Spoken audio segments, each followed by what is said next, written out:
જય શ્રી કૃષ્ણ, હરે મહાદેવ. મિત્રો, આજે આપણે રોકડિયા હનુમાન દાદાના દર્શન કરીશું. પણ તે પહેલાં મિત્રો આપણે આ ગાઢ જંગલ જોઈશું. મિત્રો, આ જંગલ જોતાં જોતાં આપણે મંદિરે પહોંચીશું. મિત્રો, આ મંદિર જસદણથી કનેસરા તરફ લગભગ 10 કિલોમીટરના અંતરે વીરનગરની વીડમાં આવેલું છે. મિત્રો, આ જંગલ વીરનગરથી સરદાર સુધી ફેલાયેલું છે.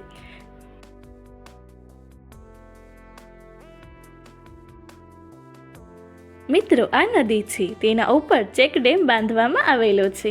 ચોમાસામાં આ નદીમાં પુષ્કળ પ્રમાણમાં પાણી હોય છે. આ નદી હલેન્ડા પાસે ભૂતનાથ છે, ત્યાં આ નદી જાય છે. મિત્રો, જંગલમાં ફરતા ફરતા અચાનક આ નાગના રાફડા પર નજર પડી. મિત્રો, ગામડાના લોકોને તો ખબર જ હશે કે આને નાગના રાફડા મતલબ નાગનું ભોણ કહેવામાં આવે છે. પણ સિટીના અમુક લોકોને આના વિશે ખબર નથી હોતી. મિત્રો, હવે આપણે અહીંથી આગળ વધીશું.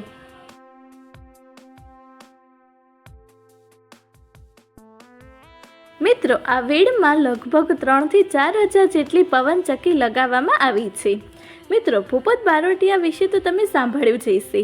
કહેવાય છે જ્યારે આ પવનચક્કી લગાવવા માટે ખોદકામ કરવામાં આવી રહ્યું હતું ત્યારે અહીંથી ભૂપત બારોટિયાના હથિયારો પટારો ભરીને મળી આવ્યા હતા.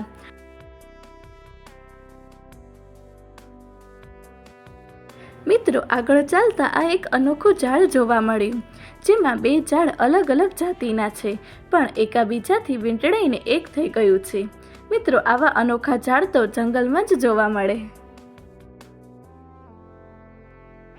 મિત્રો, આ જંગલ ખૂબ જ ગાઢ છે. આમાં અંદર ખોવાઈ જઈએ તો બહાર આવવાનો રસ્તો ના મળે. એટલે મિત્રો, હવે આપણે આટલેથી પાછા વળીશું અને મંદિર તરફ આગળ વધીશું.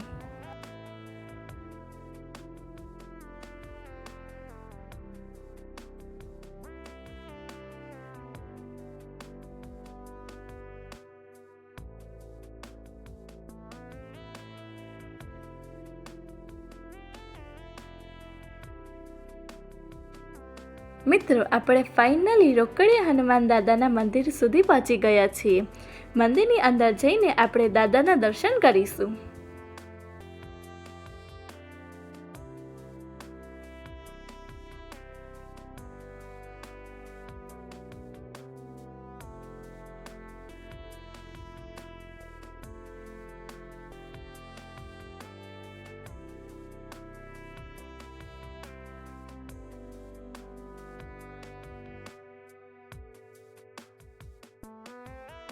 મિત્રો, મંદિરમાં એકદમ શાંતિનો અનુભવ થાય છે અને પક્ષીનો કલરવ પણ સંભળાય છે.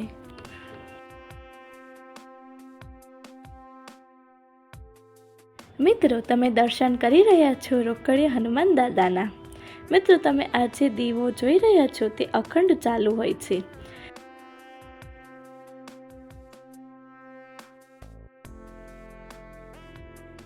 અને મિત્રો, સાથે સાથે અહીંયા દેવાધિદેવ મહાદેવ પણ વિરાજમાન છે અને તેમની સાથે માતા પાર્વતી અને ગજાનન ગણપતિ દાદા પણ વિરાજમાન છે. તેના આપણે દર્શન કરીએ. મિત્રો, અહીં જંગલ વિસ્તાર હોવાને કારણે રાત્રિ રોકાણની સખ્ત મનાઈ છે. મિત્રો, હવે મારા મામા જંગલમાં ફરીને થાકી ગયા એટલે થોડી વાર પૂરો ખાવા માટે બેઠા છે.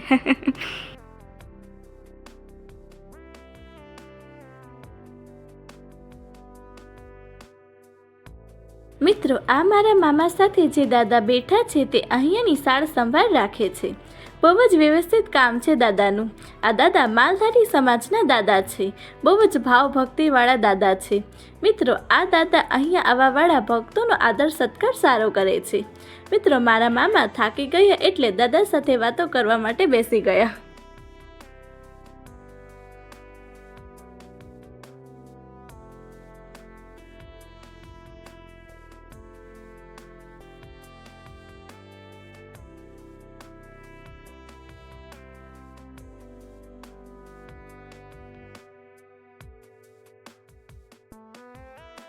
મિત્રો, અહીંયા ઘણી સંખ્યામાં મોર જોવા મળે છે. તે મોર અને બીજા પક્ષી માટે અહીંયા છત પર ચણ નાખવામાં આવે છે.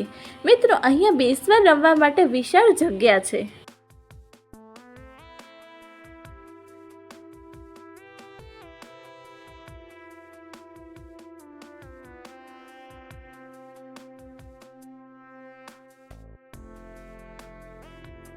મિત્રો, અહીંયા પાણીનો અવેડો છે.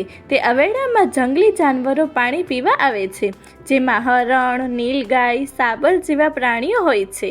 અને મિત્રો, ક્યારેક તો અહીં દીપડો પણ જોવા મળે છે. મિત્રો, ભરવાડ ગાયોનું ધણ ચરાવવા નીકળ્યા હોય છે. તે ગાય અને ભેંસ તે પણ અહીંયા અવેડામાં પાણી પીવા આવે છે. મિત્રો, તમારે ક્યારેય વનભોજન કરવા માટે આવવું હોય તો આ જગ્યા ખૂબ જ સરસ છે. અને કંઈ નાનો એવો પ્રસંગ કરવો હોય તો વાસણ પાણીની પણ સુવિધા છે.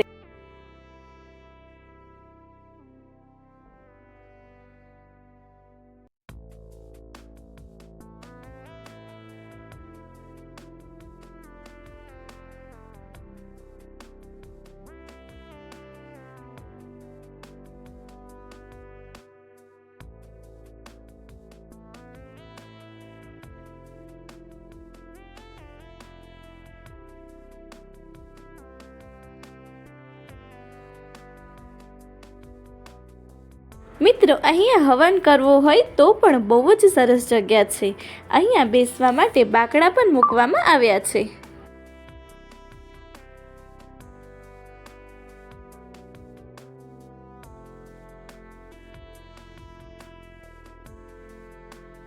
અને મિત્રો, અહીંયા આ ડંકીનું પાણી બહુ જ મીઠું છે, નારિયેળ જેવું.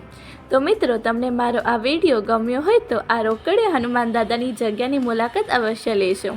સાથે જ આવા નવા વિડીયો જોવા માટે મારી ચેનલ નિશી નોલેજ સાથે જોડાયેલા રહો.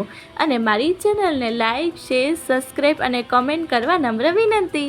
હર હર મહાદેવ.